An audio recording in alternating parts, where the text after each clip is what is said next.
Perkenalkan, nama saya Dini Wahyuni dengan NPM 24190354. Di sini saya akan membuat tugas video untuk memenuhi mata kuliah Fisiologi Olahraga dan Manusia dengan dosen pengampu Ibu Owetari Lismana, MPD. Baiklah, di sini saya akan menyampaikan materi fisiologi olahraga dalam topik kelelahan dengan reaksi. 1. Pengertian kelelahan fatigue. Kelelahan dalam konteks fisiologi olahraga adalah suatu kondisi penurunan kemampuan untuk mempertahankan kekuatan atau daya tahan otot selama aktivitas fisik yang berlangsung lama atau intens.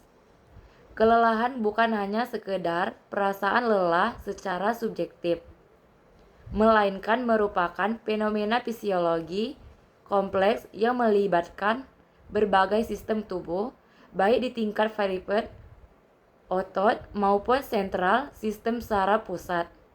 Dalam olahraga, kelelahan sering muncul pada latihan anaerobik intensitas tinggi, di mana sistem fosfagen dan glikolis mendominasi. 2. Jenis-jenis kelelahan.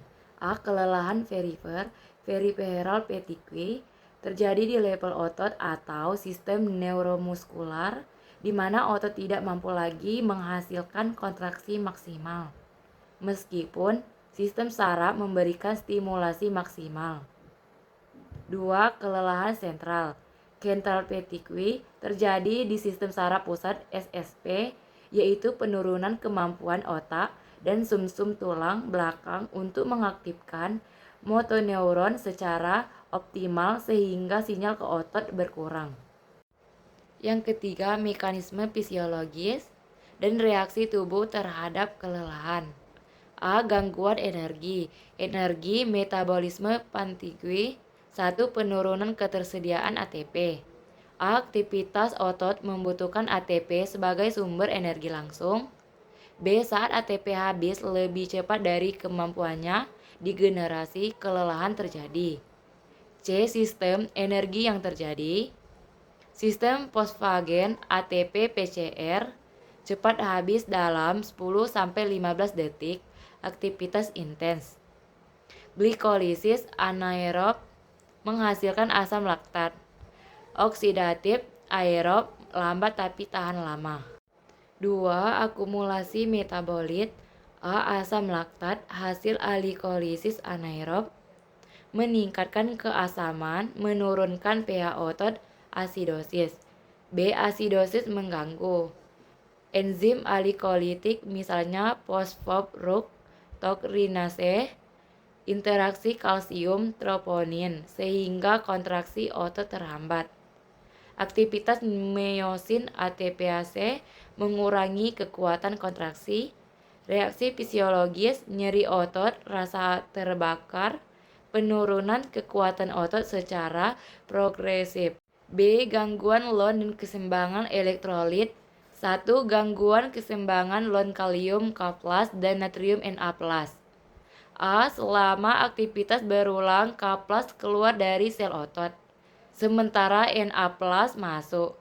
B. Akumulasi K+ ekstraseluler mengganggu potensial aksi membran, menurunkan aksi stabilitas otot. 2. Gangguan kalsium Ca2+.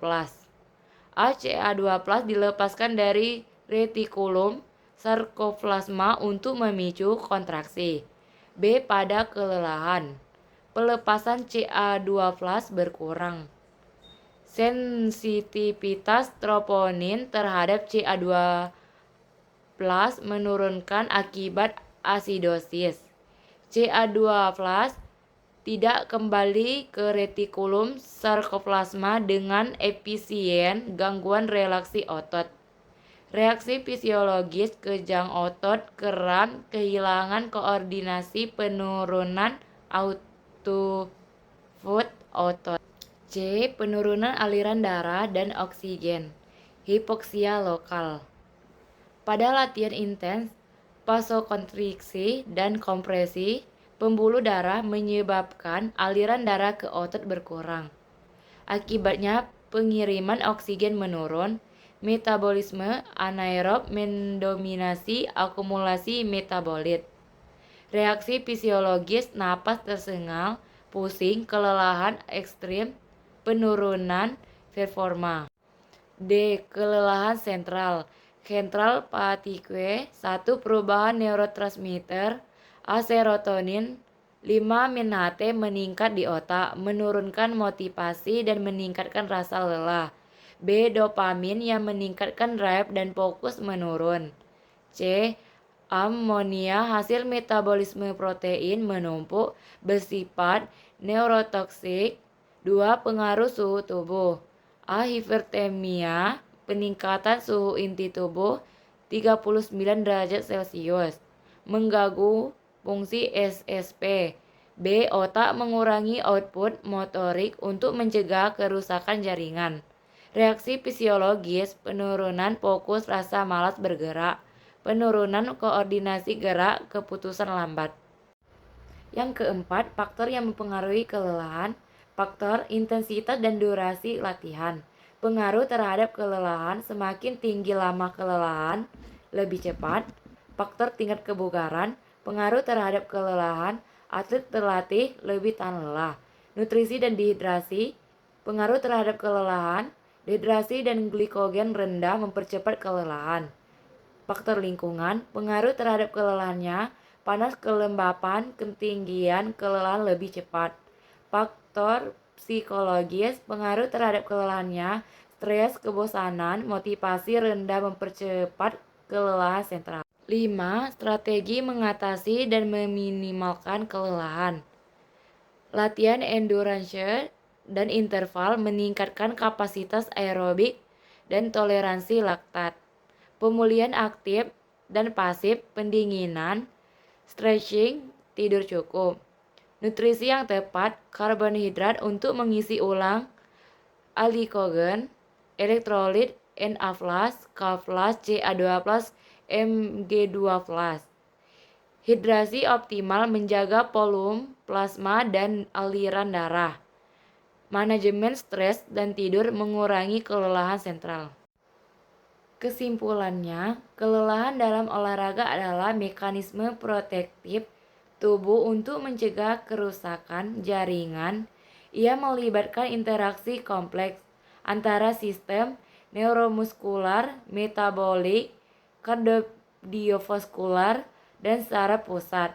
Pemahaman mendalam terhadap mekanisme kelelahan, kemungkinan pelatih dan atlet mengoptimalkan program latihan, nutrisi, dan pemulihan guna meningkatkan performa dan mencegah cedera. Sekian materi dari saya, lebih dan kurang saya mohon maaf. Saya akhiri, wassalamualaikum warahmatullahi wabarakatuh. Terima kasih.